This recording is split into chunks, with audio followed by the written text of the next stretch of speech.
નમસ્કાર, સિટી ન્યૂઝમાં આપનું સ્વાગત છે।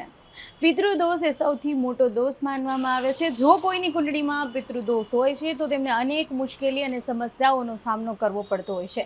તો ચાલો અમારા અહેવાલમાં આજે આપણે જાણીએ કે પિતૃદોષ છે એ કઈ વિધિ અને કયા દાનથી લોકોના જીવનમાંથી દૂર થાય છે અને મુશ્કેલીઓ તેમના જીવનમાંથી દૂર થાય છે। પિતૃદોષ સૌથી મોટો દોષ માનવામાં આવે છે। જે વ્યક્તિની કુંડળીમાં પિતૃદોષ હોય છે તેને જીવનમાં ઘણી મુશ્કેલીનો સામનો કરવો પડે છે।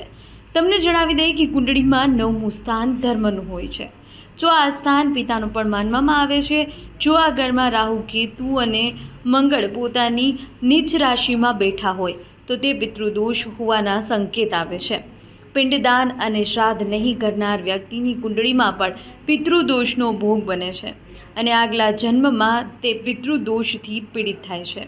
પિતૃદોષના કારણે વ્યક્તિને માનસિક પીડા, અશાંતિ, બીમારી, ધનહાનિ, ઘરકંકાસ જેવી પરેશાનીઓ સહન કરવી પડે છે। પિતૃદોષમાં પિંડદાન શ્રાદ્ધ કર્મ કરવાથી પિતૃઓને મુક્તિ મળે છે। સાથોસાથ તમારો ભાગ્યોદય થાય છે તેમજ વ્યક્તિને જીવનમાં સુખ શાંતિ, ધન સમૃદ્ધિ અને માન સન્માનની પ્રાપ્તિ થાય છે।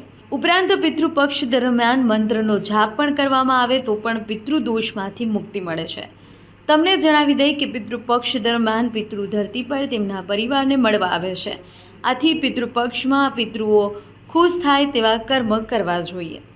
પિતૃઓ નારાજ થાય તેવા કાર્ય ભૂલથી પણ કરવા જોઈએ નહીં।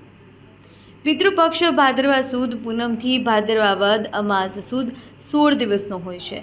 પિતૃપક્ષમાં પિતૃઓની આત્માની શાંતિ માટે અને મુક્તિ માટે પિંડદાન અને શ્રાદ્ધ કર્મ કરવામાં આવે છે। પિતૃપક્ષમાં પૂર્વજની મૃત્યુની તિથિ પર તેમના નામનું શ્રાદ્ધ કર્મ કરવામાં આવે છે।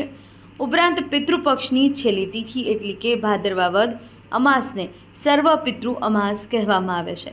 સર્વ પિતૃ અમાસના દિવસે તમામ પિતૃઓ માટે પિંડદાન અને શ્રાદ્ધ કરવું અતિ શુભ માનવામાં આવે છે।